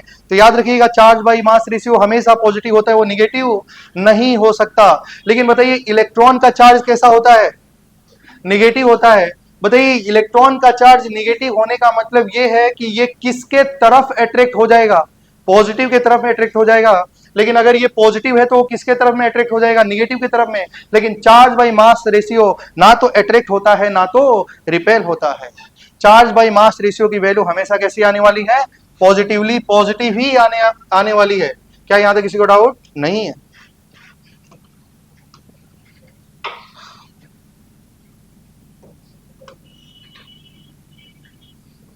यहां तक किसी को डाउट नहीं है ना भाई, ठीक है। अब थोड़ा सा ध्यान देंगे, देखिए यहां से क्या किया गया, यहां तक किसी को डाउट नहीं है। यहां में थोड़ा सा बोर्ड पे ध्यान दीजिएगा भाई। बताओ mass of proton, mass of proton, क्या मैं बोल सकता हूं क्या प्रोटॉन का मास और न्यूट्रॉन का मास लगभग बराबर है, क्या बोलो ऐसा बोला जा सकता है क्या प्रोटॉन का मास और न्यूट्रॉन का मास लगभग बराबर है। तो मास ऑफ प्रोटॉन, प्रोटॉन का मास और इलेक्ट्रॉन का मास का रेशियो लिया गया भाई, या तो लगभग प्रोटॉन का मास बोला जाए या न्यूट्रॉन का मास बोला जाए। तो वैल्यू कितनी आ रही थी भाई, 1837 टाइम्स, या आप बोल सकते हैं 1840। मतलब इलेक्ट्रॉन का मास, ध्यान से सुनेंगे, प्रोटॉन का मास और इलेक्ट्रॉन का मास, प्रोटॉन का मास डिवाइड बाई इलेक्ट्रॉन का मास। आप बोल सकते हैं कि इलेक्ट्रॉन का मास से 18 टाइम्स, देखो इलेक्ट्रॉन का मास से प्रोटॉन का मास कितना टाइम्स ज्यादा है भाई, 1837 टाइम्स, या उसको राउंड फिगर किया जाए तो 1840 टाइम्स ज्यादा है इलेक्ट्रॉन का मास से प्रोटॉन का मास। बोलिए सही है ना। तो क्या बताओ इलेक्ट्रॉन का मास कितना छोटा होगा, होगा कि नहीं होगा, छोटा, बहुत छोटा है। क्या आप यहां तक किसी को डाउट नहीं है। अब थोड़ा सा ध्यान दीजिए, यहां में एक और पार्टिकल के बारे में बात किया जाता है, थोड़ा सा ध्यान देंगे भाई, उसका नाम है अल्फा पार्टिकल। देखिए अल्फा पार्टिकल क्या होता है, देखिए अल्फा पार्टिकल के बारे में हम लोग बात करेंगे। अल्फा पार्टिकल क्या है भाई हमारा, 2 हीलियम 4। ठीक है, थोड़ा सा ध्यान दीजिएगा। देखिए charge by mass ratio basically क्या बताता है, E बाई एम, मतलब इसका चार्ज मास के कंपेयर में कितना टाइम्स ज्यादा है, वही होता है चार्ज बाई मास रेशियो। और चार्ज बाई मास रेशियो कभी भी निगेटिव आ ही नहीं सकता। ठीक है, याद रखिएगा चार्ज बाई मास रेशियो हमेशा पॉजिटिव होता है। ये जो लिखाए हैं वो बिल्कुल भी याद नहीं करना है, सिर्फ और सिर्फ आपको दो टर्म याद रखना है कि इलेक्ट्रॉन का चार्ज कितना होता है, मतलब चार्ज वाली वैल्यू और मास वाली वैल्यू बस आपको याद होनी चाहिए। ये जो लिखाया गया है वो बिल्कुल भी याद नहीं करना है, ठीक है। समझ पा रहे हैं क्या आप लोग? अब आइए थोड़ा सा ध्यान दीजिए, मैंने बोला कि एक और पार्टिकल के बारे में बात करना है, जिस पार्टिकल का नाम है अल्फा पार्टिकल। क्या नाम है? Alpha particle. तो अल्फा पार्टिकल क्या होता है भाई? अल्फा पार्टिकल की जो प्रॉपर्टीज होती है, अल्फा पार्टिकल की प्रॉपर्टीज होती है वो किसकी प्रॉपर्टीज की जैसी होती है? हीलियम के न्यूक्लियाई का जैसा होता है। Alpha particle, the properties of alpha particle is similar two nuclei of helium. Alpha particle exact helium नहीं है। क्या आप ध्यान दीजिएगा, अल्फा पार्टिकल किसको बोलते हैं? अल्फा पार्टिकल इसका जैसा है, इसका जैसा प्रॉपर्टीज रखता है। क्या अल्फा पार्टिकल हीलियम है क्या? बिल्कुल भी नहीं। अच्छा बताओ, अगर तुमको अल्फा पार्टिकल चाहिए तो क्या तुम हीलियम गैस लेके आएगा और उसमें से 2 इलेक्ट्रॉन निकाल देगा तो जो क्या बचेगा वही अल्फा पार्टिकल है क्या? नहीं। अल्फा पार्टिकल का सोर्स हीलियम नहीं है। पर ये नहीं कि आप गए मार्केट से हीलियम गैस लेके आए और 2 इलेक्ट्रॉन निकाल दिए, बोल दिए अल्फा पार्टिकल। अल्फा पार्टिकल नहीं होगा। अल्फा पार्टिकल की प्रॉपर्टीज इसके जैसे होती है। क्या आप समझ पा रहे हैं क्या? अल्फा पार्टिकल एग्जैक्ट हीलियम नहीं है, अल्फा पार्टिकल का सोर्स हीलियम नहीं है। अल्फा पार्टिकल का सोर्स क्या है भाई? Radio active substance. Alpha particle का क्या सोर्स है? Radio active substance. अगर आप लोग यहां में रेडियो एक्टिव सब्सटेंस को लेके आ जाएंगे तो आपको मालूम होगा कि रेडियो एक्टिव सब्सटेंस से 3 पार्टिकल निकलता है जिसका नाम है अल्फा, बीटा, गामा। और देखेंगे कि अभी रेडियो एक्टिव सब्सटेंस का कुछ ना कुछ मास है, 1 साल का बाद देखेंगे कि उसका मास में कुछ डिके होने लगेगा। जैसे आप लोग केमिकल काइनेटिक्स पढ़ रहे थे, वो फर्स्ट ऑर्डर काइनेटिक्स को फॉलो करता है। मतलब क्या उसका मास पहले से कम होगा कि नहीं होगा? होगा, क्योंकि उसमें लगातार अल्फा पार्टिकल का emission, alpha particle, beta particle, gamma particle का इमिशन होने लगता है। तो बताइए, क्या अल्फा पार्टिकल अगर आपको चाहिए तो आपको क्या लाना होगा? क्या हीलियम ये लाना होगा, हीलियम गैस लाना होगा, या रेडियो एक्टिव सब्सटेंस लाना होगा? रेडियो एक्टिव सब्सटेंस लाना होगा, वहां से हमारा अल्फा पार्टिकल इमिट होता है। क्लियर है ना भाई? क्या आप समझ पा रहे हैं क्या? क्या अल्फा पार्टिकल का सोर्स रेडियो एक्टिव सब्सटेंस, लेकिन अल्फा पार्टिकल की properties similar to helium plus 2 का न्यूक्लियाई। क्या आप समझ पा रहे हैं क्या भाई? अच्छा बताइए, अल्फा पार्टिकल कैसा चार्ज होगा भाई? पॉजिटिवली चार्ज पार्टिकल होगा। चार्ज कितनी होगी? +2 होगी। तो यहां में मैंने एक और लिखा, हमने 3 के बारे में पढ़ा था, इलेक्ट्रॉन, प्रोटॉन, न्यूट्रॉन के बारे में पढ़ा था, ठीक है। अब एक और हम लोग लिख रहे हैं अल्फा पार्टिकल। क्या लिखा जा रहा है भाई? Alpha particle. बताइए अल्फा पार्टिकल क्या है? अल्फा पार्टिकल तो यही है ना भाई, He+2। क्या इसके जैसी प्रॉपर्टीज होती है? तो बताइए इसका चार्ज कितना हो जाएगा भाई? बताइए इसका चार्ज +2 क्या चार्ज है या रिलेटिव चार्ज है? रिलेटिव चार्ज है। तो क्या इसका रिलेटिव चार्ज +2 हो गया तो उसका चार्ज क्या हो जाएगा? बताइए, बताइए क्या हो जाएगा? 2 इंटू 1.6 इंटू 10⁻⁻19 कूलम। क्या उसका चार्ज हो गया क्या ये? अच्छा बताइए, जो हीलियम का जो मास था, जैसे आपने लिखा था यहाँ में भाई, उसका मास एमयू का मतलब क्या होता है? एक एटम का मास ही तो होता है एमयू। तो बताइए यहाँ में जो लिखा गया था भाई, क्या यहाँ में इसका मास कितना है? क्या इसका मास कितना है? 4 एमयू। क्या मास है कि नहीं है? तो बताइए इसका मास कितना है एमयू में पूछा जाए तो 4। अगर मास एमयू में दिया है, अगर मास एमयू में दिया है, एक एमयू का मतलब कितना केजी भाई? 1.67 इंटू 10⁻27 केजी। तो 4 एमयू में मास उसका कितना हो जाएगा? बताइए 4 इंटू 1.67 इंटू 10⁻27 केजी। क्या मास निकल गया कि नहीं निकल गया? अगर बताइए मास निकल गया और इलेक्ट्रॉन का चार्ज निकल गया तो क्या चार्ज बाई मास रेशियो निकाला जा सकता है कि नहीं निकाला जा सकता है? निकाला जा सकता है। तो इसकी जो वैल्यू आ रही थी चार्ज बाई मास रेशियो, वो 4.79 इंटू 10⁻7 कूलम पर केजी आ रहा था। क्लियर है ना भाई? ये बिल्कुल भी याद नहीं रखना है, ये भी याद नहीं रखना है। याद सिर्फ और सिर्फ क्या करना है?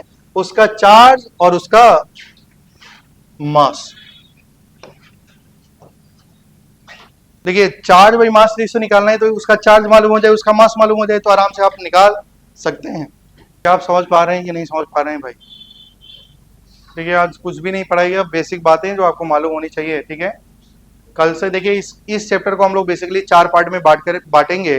पहला जे थॉमसन का मॉडल, दूसरा रदरफोर्ड मॉडल, तीसरा बोर मॉडल। जब बोर मॉडल शुरू होगा तब बेसिकली शुरू होता है स्ट्रक्चर ऑफ एटम, लेकिन उससे पहले जो मॉडल है वो तो जानना ही पड़ेगा। तो मतलब 4 पार्ट में डिवाइड किया जाएगा और 4 उसका सब टॉपिक होगा, ठीक है ना भाई? जे थॉमसन का मॉडल, रदरफोर्ड का मॉडल, बोर मॉडल और quantum mechanical model of atom, 4 model जब पढ़ लेंगे तो आपका बेसिकली ये चैप्टर खत्म हो जाएगा। क्या आप समझ पा रहे हैं क्या भाई? क्या यहाँ तक किसी का डाउट नहीं है? क्या आगे बढ़ा जाए? एक बार हाँ ना बोल दीजिए। ठीक है, तो आप बताइए, जो चार्ज बाई मास रेशियो होती है, क्या वो कभी निगेटिव हो सकती है क्या भाई? क्या बताओ, चार्ज बाई मास रेशियो कभी निगेटिव हो सकता है क्या? अगर निगेटिव नहीं हो सकता है तो उसका मिनिमम वैल्यू कितनी होगी भाई? 0। तो याद रखना कि charge by mass ratio specific charge neutron के लिए सबसे मिनिमम होता है, क्योंकि वो तो निगेटिव हो ही नहीं सकता। तो निगेटिव नहीं हो सकता तो 0 से कम तो आएगा नहीं, तो उसकी मिनिमम वैल्यू क्या ही होगी? 0। और वो 0 किसके लिए आएगा? न्यूट्रॉन के लिए। किसके लिए आएगा भाई? न्यूट्रॉन के लिए। क्या आप समझ पा रहे हैं क्या? और बताइए, किसका मास मिनिमम है भाई? इलेक्ट्रॉन, प्रोटॉन, न्यूट्रॉन और अल्फा पार्टिकल में किसका मास सबसे मिनिमम है भाई? इलेक्ट्रॉन का मास है। देखिए भाई, इलेक्ट्रॉन का मास 0.00555 AME, इसका 1.007, इसका 1.008, इसका 4। क्या सबसे छोटा मास किसका होता है? सबसे मिनिमम मास इलेक्ट्रॉन का। क्या आप समझ पा रहे हैं क्या? अच्छा, थोड़ा सा ध्यान दीजिए। क्या भाई यहाँ तक कॉपी हो गई होगी? क्या हो गई है? इसमें सिर्फ और सिर्फ किसको याद करना है? चार्ज और मास को। अभी नहीं कि घर में बैठ के आप लोग यही रट रहे हैं, कुछ भी मीनिंग नहीं है भाई इसका याद रखने का। अरे भाई देखो, क्या तुम चार्ज बाई मास रेशियो किसी का भी निकाल सकता है? क्या चार्ज बाई मास रेशियो हम लोग किसी का भी निकाल सकते हैं? जैसे सोडियम दे दिया जाए, बोला जाए इसका चार्ज निकालो, तो भाई बताओ न्यूट्रल है क्या ये? क्या इस पे कुछ चार्ज है क्या? क्या चार्ज बाई मास रेशियो, इसका इलेक्ट्रॉन का चार्ज 0 है, तो क्या इसकी चार्ज बाई मास रेशियो क्या ही आ जाएगी? 0। भाई कुछ भी नहीं ने लिखा है, ऐसा लिखा होता तब ना तुम बोलता है कि इसका चार्ज +1 है। अरे भाई समझ पा रहे क्या? हाँ, तो अगर कुछ भी नहीं लिखा है तो उसका चार्ज बाई मास रेशियो क्या ही हो जाएगा? 0। अच्छा, अगर मान लो यहां में लिखा गया है, तो बताओ इसका +1 लिखा गया है, तो क्या इसका चार्ज 1 है या रिलेटिव चार्ज 1 है? रिलेटिव चार्ज 1 है। क्या चार्ज का यूनिट क्या कूलम होता है क्या? तो अगर हम लोगों को भाई E/m निकालना है, E/m charge by mass ratio निकालना है, तो थोड़ा सा ध्यान दीजिए। क्या इसका चार्ज कूलम में होना चाहिए, है ना? कूलम पर केजी में आना चाहिए। तो चार्ज कितना है? 1.67 इंटू 10⁻⁻19 कूलम। क्या ऐसा लिखा जा सकता है भाई? क्या ये रिलेटिव चार्ज 1 है और उसको किससे मल्टीप्लाई कर दिया जाए? 1.6 इंटू 10⁻⁻19। तो क्या ये चार्ज निकल गया हमारा? निकल गया कि नहीं? और बताइए, सोडियम का मास कितना होता है? 23 ग्राम। लेकिन हमको किस में चाहिए भाई? AMU में, सॉरी, कूलम पर केजी में चाहिए ना? तो बताइए, सोडियम का मास कितना होता है भाई? 23 AMU। मतलब एक एटम का मास तो AMU में होता है। और क्या AMU को ग्राम में कन्वर्ट करना तो हम लोग जानते हैं कि नहीं जानते हैं? तो बताइए, तो क्या मैं लिख सकता हूं 23 इंटू 1.67 इंटू 10⁻⁻, बताइए 27 kg। तो क्या इसका charge by mass ratio coulomb per KG में निकल गया कि नहीं निकल गया? क्या इसी प्रकार हम लोग किसी का चार्ज बाई मास रेशियो को कैलकुलेट कर सकते हैं? क्या समझ में आया कि नहीं आया? ऐसा किसी का भी तुम निकाल सकता है। क्या O-2 का भी निकाल सकता है? क्या N-3 का भी चार्ज बाई मास रेशियो निकाल सकता है? लेकिन चार्ज बाई मास रेशियो हमेशा एक वैल्यू कैसी आएगी? पॉजिटिव आएगी। जैसे भाई थोड़ा सा ध्यान दीजिए, चार्ज बाई मास रेशियो कभी भी निगेटिव नहीं आ सकता। इसके लिए चार्ज बाई मास रेशियो निकालना है। बताओ इसका चार्ज कितना है? -2। लेकिन तुम 2 लिखेगा, क्या इसका रिलेटिव चार्ज -2 है क्या? हाँ, -2 लिखो, लेकिन charge by mass ratio positive आती है तो पहले तो तुमने माइनस लिखा और 1.6 इंटू 10⁻⁻19 कूलम लिख दिया, लेकिन वो वैल्यू पॉजिटिव आती है इसलिए तुमने +2 लिख दिया। बोलो क्लियर है क्या भाई? हाँ, और उसके बाद बताइए, मास कितना होता है ऑक्सीजन का? 16 AMU। तो उस 16 को फर्दर की चेंज कर देंगे। बोलिए, क्या ये निकल गया कि नहीं चार्ज बाई मास रेशियो? और इसकी वैल्यू को कैलकुलेट कर लेंगे। इसलिए चार्ज बाई मास रेशियो बिल्कुल भी याद नहीं करना। अब थोड़ा सा ध्यान दीजिए, देखो चार्ज बाई मास रेशियो से 3 टाइप का क्वेश्चन आता है। पहला क्वेश्चन कि चार्ज मतलब अलग अलग पार्टिकल दे दिया जाएगा और बोला जाएगा कि इसका चार्ज बाई मास रेशियो का इंक्रीजिंग ऑर्डर या डिक्रीजिंग ऑर्डर में अरेंज करिए। दूसरा, पहला टाइप का क्वेश्चन ये हो गया है ना, दे देगा alpha particle, electron, proton, neutron में बताइए charge by mass ratio increasing order में किसका ज्यादा होगा? बोलो क्लियर है क्या? तो तुम बोलेगा, यहाँ में तो हम लोग टेबल बनाए थे और यहाँ से देख के बता सकते हैं। बताओ किसका alpha charge by mass ratio सबसे ज्यादा है? क्या चार्ज बाई मास रेशियो सबसे ज्यादा किसका? चार्ज आंखों से देख के नहीं बता पा रहे हैं आप लोग। चार्ज बाई मास रेशियो किसका सबसे ज्यादा? इलेक्ट्रॉन का 10⁻11 है, ये 7 है। तो किसका ज्यादा होगा? इलेक्ट्रॉन का। क्या इलेक्ट्रॉन का चार्ज बाई मास रेशियो सबसे मैक्सिमम होगी भाई? उसके बाद किसका होगा? प्रोटॉन न्यूट्रॉन में बताओ भाई, क्या प्रोटॉन का होगा? उसके बाद अल्फा पार्टिकल सबसे कम न्यूट्रॉन का। क्या न्यूट्रॉन का चार्ज में मास रेशियो सबसे कम होगा कि नहीं होगा? हाँ, लेकिन आपको ऐसे बिल्कुल भी याद नहीं रखना। जैसे यहां में देखिए भाई, थोड़ा सा ध्यान देंगे। अगर एक क्वेश्चन लिखिए भाई, रुक जाइए, थोड़ा सा ध्यान देंगे। अल्फा पार्टिकल, क्या इसके पहले ये सब कॉपी हो गया था क्या? नहीं हुआ तो नहीं हुआ था, ये सब नहीं हुआ था, मतलब ये सब हुआ था कि नहीं? ठीक है, बहुत अच्छी बात है। क्या अल्फा पार्टिकल वाला हो गया? ठीक है, क्या ये सब कॉपी करने की जरूरत बिल्कुल भी नहीं है, मैंने बोला कि ऐसे निकाला जा सकता है। क्लियर है ना?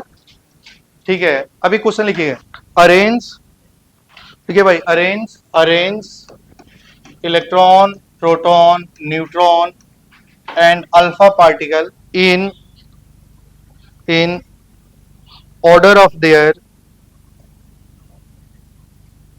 Specific charge, in order of their specific charge. क्या समझ पा रहे हैं क्या? इसके लिए हमको ऑर्डर याद करना है। देखिए, आप लोग सोच रहे होंगे टेबल से देख के कर लिया जाए, क्या वो याद नहीं रहेगा? एक साल तक तो बिल्कुल भी याद नहीं रहेगा, है ना? तो थोड़ा सा ध्यान दीजिएगा।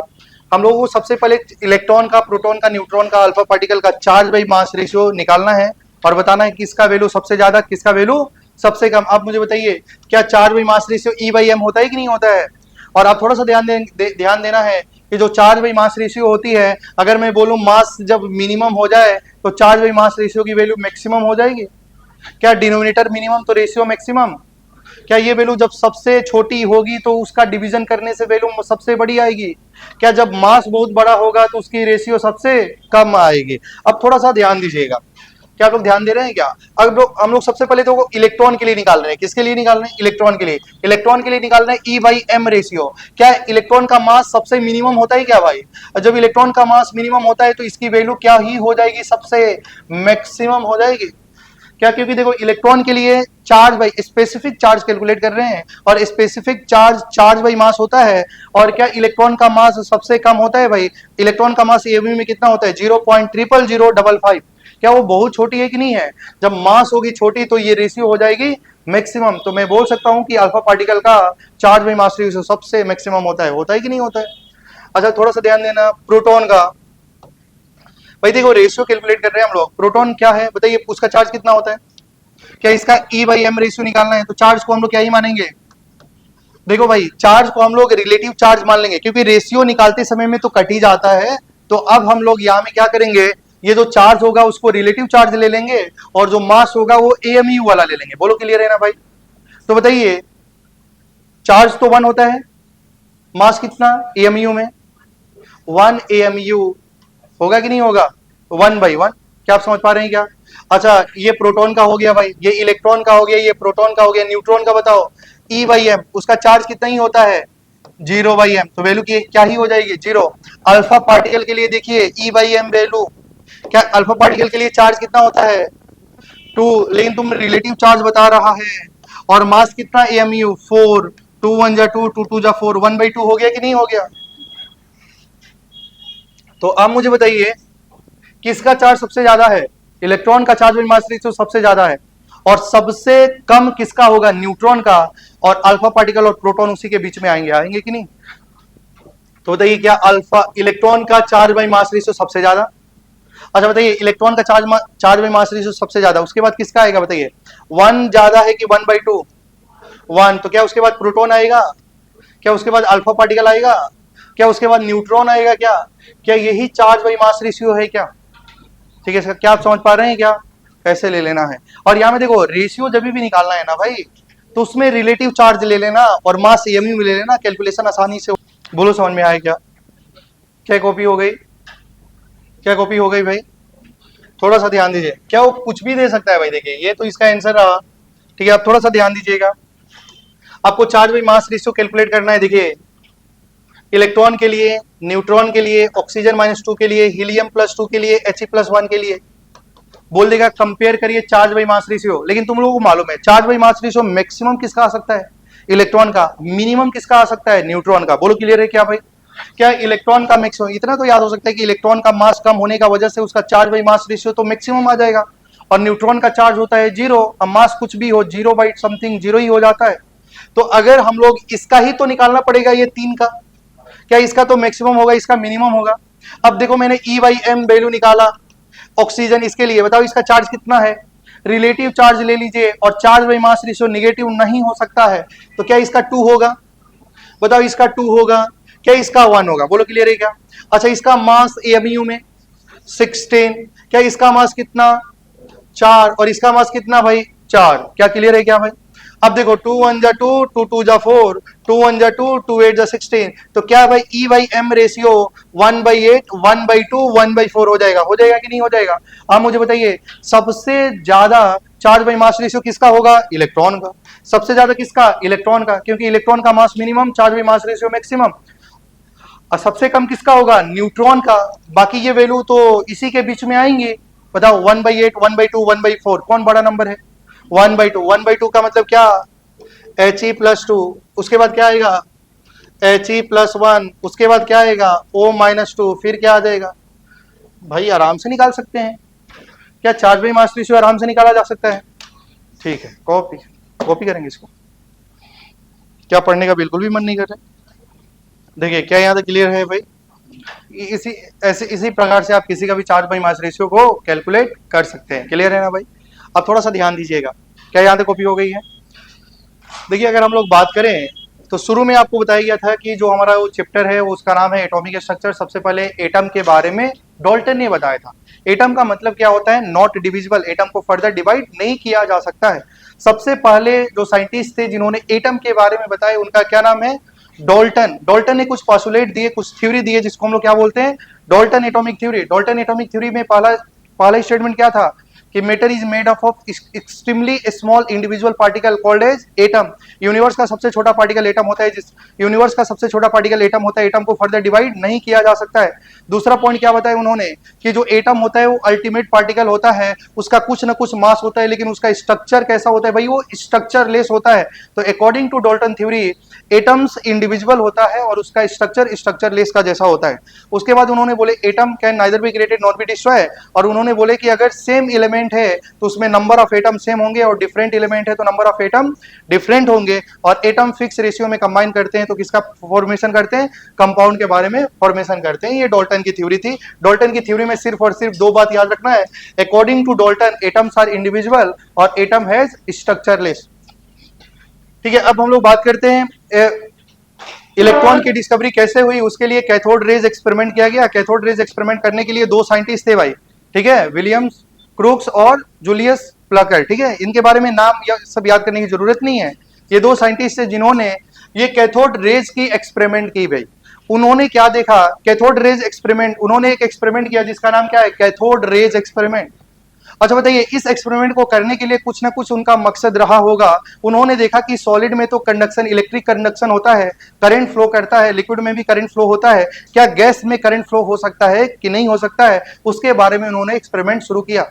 तो उन्होंने क्या देखा, उन्होंने देखा कि क्या हवा में गैस फ्लो, क्या हवा में करंट फ्लो करता है क्या, तो बिल्कुल भी नहीं करता है। अगर हवा में करंट फ्लो करता तो हमारे चारों तरफ हवा ही हवा है, हर समय हमको करंट लगता, ऐसा नहीं होता है। लेकिन दोनों साइंटिस्ट के बारे में एक डाउट क्रिएट हुआ भाई कि जब भी लाइटनिंग होती है, जब भी बिजली गड़कती है, तो वहां में वो भी तो एक इलेक्ट्रिसिटी का फॉर्म है, lightning is a form of electricity, लेकिन वो भी तो हवा में इलेक्ट्रिसिटी जनरेट हो रही है। लेकिन उन्होंने क्या देखा कि सॉलिड में तो हो जाता है, लिक्विड में करंट फ्लो हो जाता है, लेकिन गैस में कभी कभी करंट फ्लो होता है, कभी कभी नहीं होता है। कब, देखिए उन्होंने क्या देखा कि गैस में करंट फ्लो नहीं होता है, लेकिन जब हम लोग बहुत ऊंचाई पे जाते हैं तो वहां में हवा में क्या होता है भाई, करंट का फ्लो होता है। तो उन्होंने सोचा कि कुछ स्पेशल कंडीशन होगा जहां में एयर में भी करंट फ्लो हो सकता है। तो उसके लिए उन्होंने एक एक्सपेरिमेंट करा। उस एक्सपेरिमेंट का नाम क्या है, कैथोड रेज एक्सपेरिमेंट। उन्होंने क्या दिया, एक डिस्चार्ज ट्यूब लिया भाई। डिस्चार्ज ट्यूब इसलिए लिया, ग्लास ट्यूब इसलिए लिया जिससे हम लोग आंखों से आराम से देख सकते हैं।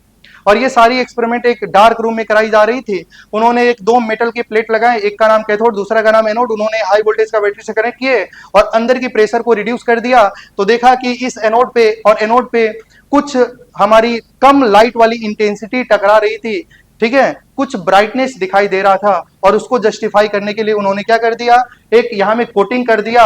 और कोटिंग किसका किया, ZNS का किया। और ZNS क्या होता है, एक फ्लोरोसेंट मटेरियल होता है। ठीक है, उन्होंने जैसे ऐसा किया और हाई वोल्टेज का बैटरी से करंट किए तो देखे कि यहाँ में कुछ ब्राइट स्पॉट दिखाई दे रही है, कुछ चमक दिखाई दे रही है। क्लियर है ना? तो उन्होंने क्या देखा, बस उनका जो एक्सपेरिमेंट था, उन्होंने जो कर रहे थे सक्सेसफुल रहा, उसके बाद उन्होंने इस एक्सपेरिमेंट को छोड़ दिया, है ना? तो उसके बाद हमारे साइंटिस्ट आए जे जे थॉमसन ने कैथोड रेज के बारे में स्टडी करा। तो उन्होंने क्या देखा कि इसके अंदर में कुछ ना कुछ गैस है, लेकिन उसका प्रेशर बहुत कम है, और जैसे ही हम लोग हाई वोल्टेज का बैटरी से कनेक्ट करते हैं तो गैस आयोनाइज हो जाती है केटायन और एनायन में, और जो एनायन होता है वो कहाँ में भागता है भाई? एनोड की तरफ में। कहाँ में भागता है? एनोड की तरफ में। बस उनका मतलब जो एनायन था, वो एनायन को उन्होंने क्या नाम दिया? Cathode rays. क्या नाम दिया? उसी समय एक और साइंटिस्ट थे जिनका नाम है गोल्डस्टीन। उन्होंने बोले कि जब गैस आयोनाइज होता है तो एक निगेटिवली चार्ज होती है, एक पॉजिटिवली चार्ज गैस होती है। पॉजिटिवली चार्ज गैस कहाँ है? तो उसके बारे में उन्होंने स्टडी करा। तो उसके लिए उन्होंने क्या किया, जो कैथोड रेज है उसको उसके रॉड के अंदर में परफोरेटेड कर दिया, होल बना दिया, और इसके अंदर में भी कोटिंग कर दिया। किसका? जेड का। और देखा कि जो केटायन था वो कैथोड की तरफ में भाग रहा था, जो एनायन था वो एनोड की तरफ में भाग रहा था। और ये जो केटायन था भाई, वो क्या है? पॉजिटिवली चार्ज गैसियस आयन है, और उनका साइज बड़ा होता है, वो न्यूक्लियस है भाई, न्यूक्लियस। तो ये इसके अंदर में भाग नहीं सकता, इसलिए उसको होल करना पड़ेगा। और इलेक्ट्रॉन बहुत छोटा है, वो मेटल के सरफेस को, अगर ये बहुत थीन है तो उसको पेंट्रेट करके वो बाहर निकल सकता है, लेकिन ये एटम ऐसा नहीं हो सकता है। इसके लिए यहाँ में परफोरेटेड किया गया था, यहाँ में परफोरेटेड नहीं किया गया था। ठीक है, तो उन्होंने क्या देखा भाई, जो पॉजिटिवली चार्ज गैसेस आयन है वो एनोड रेज है, जो इलेक्ट्रॉन है वो कैथोड रेज है। उन्होंने देखा अंदर में गैस को चेंज कर दिया, और गैस को चेंज किया तो देखा गया कैथोड रेज चेंज नहीं हो रहा है। हर केस में जो इलेक्ट्रॉन है वही कैथोड रेज है, लेकिन गैस को चेंज करने से हमारा एनोड रेज चेंज हो जा रहा है। यहाँ में ए गैस हो गया, यहाँ में हाइड्रोजन गैस हो गया, यहाँ में हीलियम गैस हो गया। मतलब एनोड रेज हमारी जो होती है वो कौन सी गैस लिया जा रहा है उस बात पे डिपेंड करता है, लेकिन कैथोड रेज उस बात पे डिपेंड नहीं करता है। मतलब मैं बोल सकता हूं कि कैथोड रेज की प्रॉपर्टीज नेचर ऑफ गैस पे डिपेंड नहीं करती है, लेकिन एनोड रेज की प्रॉपर्टीज नेचर ऑफ गैस पे डिपेंड करती है। थोड़ा सा ध्यान दीजिएगा, कैथोड रेज हमेशा इलेक्ट्रॉन होता है, लेकिन एनोड रेज एक पॉजिटिवली चार्ज गैसियस आयन होता है। कौन सी पॉजिटिवली चार्ज गैसियस आयन को प्रोटॉन बोला जाता है? जब उसके अंदर में कौन सी लाइटेस्ट गैस होती है। लाइटेस्ट गैस का मतलब